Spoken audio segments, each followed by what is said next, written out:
Halo saudara, saya mau bagikan dalam Kejadian pasal 4 ayat yang keempat. Saya akan bacakan. Habel juga. Jadi tadi setelah Kain di ayat yang ketiga mempersembahkan sebagian dari hasil tanah yang telah diolahnya sebagai seorang petani. Dan di ayat yang keempat dikatakan Habel juga. Berarti Habel sebagai seorang gembala, dia juga mempersembahkan. Ya, ini juga dalam beberapa waktu lamanya, kemudian Habel juga mempersembahkan. Habel juga mempersembahkan korban persembahan, ya. Jadi Habel sebagai seorang gembala kambing domba juga mempersembahkan, ya, mempersembahkan dari anak sulung kambing dombanya.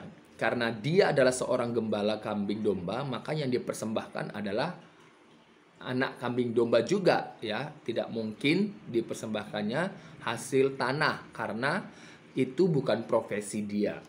Ya, itu bukan tanggung jawab yang dia lakukan. Kalau Kain, ya, dia sebagai seorang petani, maka yang dipersembahkan adalah hasil tanah yang telah diolahnya. Begitu juga dengan Habel, karena dia adalah seorang gembala kambing domba, maka yang dipersembahkannya adalah ternaknya atau dombanya. Dan di sini dikatakan Habel juga mempersembahkan korban persembahan dari anak sulung kambing dombanya. Apanya yang dipersembahkan kepada Tuhan? Yaitu lemak-lemaknya.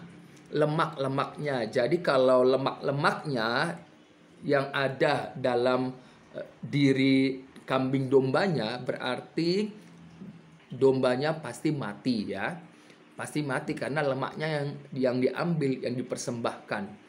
Karena lemak itu kan di dalam tubuh, jadi tidak mungkin dombanya itu hidup, pasti mati. Nah, berarti di sini apa yang dipersembahkan oleh Habel yaitu mengorbankan yang namanya kambing dombanya untuk dipersembahkan kepada Tuhan. Maka Tuhan mengindahkan Habel. Dikatakan di situ, maka Tuhan mengindahkan Habel, ya. Siapa yang mengindahkan? Yang mengindahkan di sini adalah Tuhan. Tuhan mengindahkan Habel. Kenapa Habel diindahkan? Kenapa Tuhan mengindahkan Habel? Ya. Kenapa? Kenapa Tuhan mengindahkan Habel?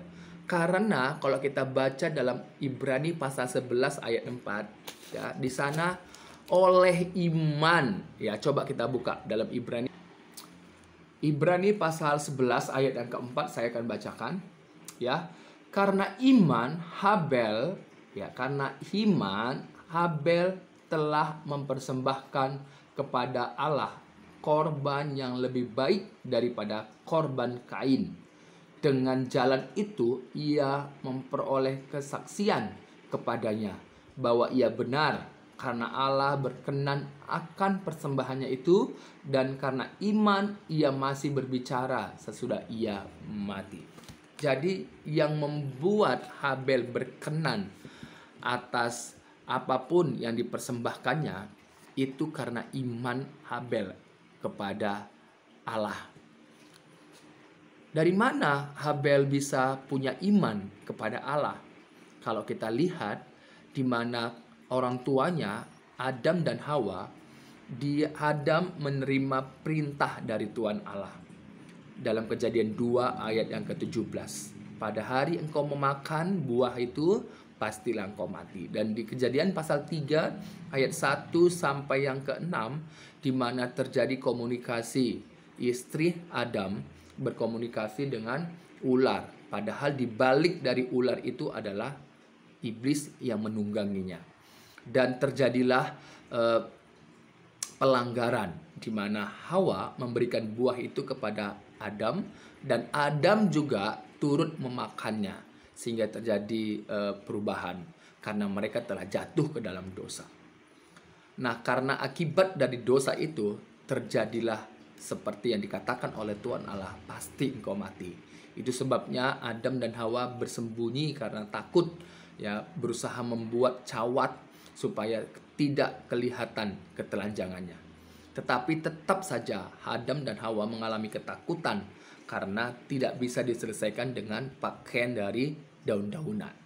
Makanya Tuhan menjanjikan dalam Kejadian 3 ayat yang ke-15 bahwa Aku akan mengadakan permusuhan antara engkau dengan perempuan ini, antara keturunannya dengan keturunanmu. Keturunannya meremukkan kepalamu, dan keturunanmu, yaitu iblis dan malaikat-malaikatnya, itu meremukkan tumitnya. Tumit dari keturunan yang dilahirkan. Dan itu adalah Mesias yang digenapi di dalam Yesus Kristus. Di mana dalam Yohanes pasal 1 ayat 14, bahwa firman itu telah menjadi manusia, dan Yesus Kristuslah yang telah mengalahkan, yang telah menghancurkan kepala ular itu, yaitu maut dan kerajaan maut. Dan hanya Yesus Kristuslah kebenaran Allah, ya, kebenaran Allah yang telah dinyatakan sebagai jalan pendamai yang telah menebus kehidupan saya dan saudara. Jadi inilah yang disampaikan oleh Adam, orang tuanya, dan juga Hawa, ibunya, ya, ibu dari Abel, diceritakan kepada anak-anak mereka.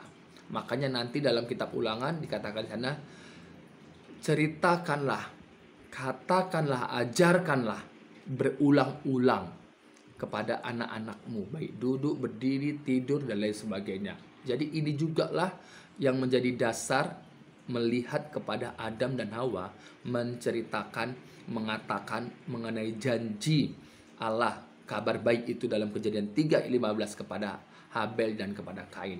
Dan apa yang diberitakan oleh Kain, apa yang diberitakan oleh Adam dan Hawa kepada Kain dan Habel, itu timbul iman karena firman yang telah didengar oleh Habel itu menimbulkan iman. Iman timbul dari pendengaran akan firman Tuhan. Jadi apa yang mereka terima dari Tuhan Allah, mereka teruskan, mereka sampaikan kepada anak-anak mereka. Dan Habel memiliki iman. Makanya dikatakan Tuhan berkenan kepada Habel, ya. Karena dalam Ibrani pasal 11 ayat keempat, oleh iman Habel telah melakukan sesuatu yang terbaik. Jadi iman yang menjadi dasar yang menggerakkan Abel mempersembahkan, ya, sesuatu kepada Tuhan. Ini yang bisa kita dapatkan, pelajari di dalam Kejadian pasal yang keempat ayat yang keempat. Jadi yang terutama, yang paling utama adalah imanmu. Makanya iman itu timbul dari pendengaran akan firman Tuhan, bukan firman setan, bukan firman bukan manusia yang berdosa, bukan. Ya, sekali lagi, iman timbul dari pendengaran firman Tuhan, firman Kristus Yesus. Ya, jadi inilah yang saudara, kalau mau imannya tumbuh berakar, engkau dengarkan firman Tuhan, baca firman Tuhan, pelajari firman Tuhan, dan tinggal di dalam kebenaran itu, sehingga imanmu berakar, menjadi dewasa, dan bertumbuh, berbuah, ya, di dalam Yesus Kristus. Tuhan berkati saudara. Ini yang dapat saya pelajari.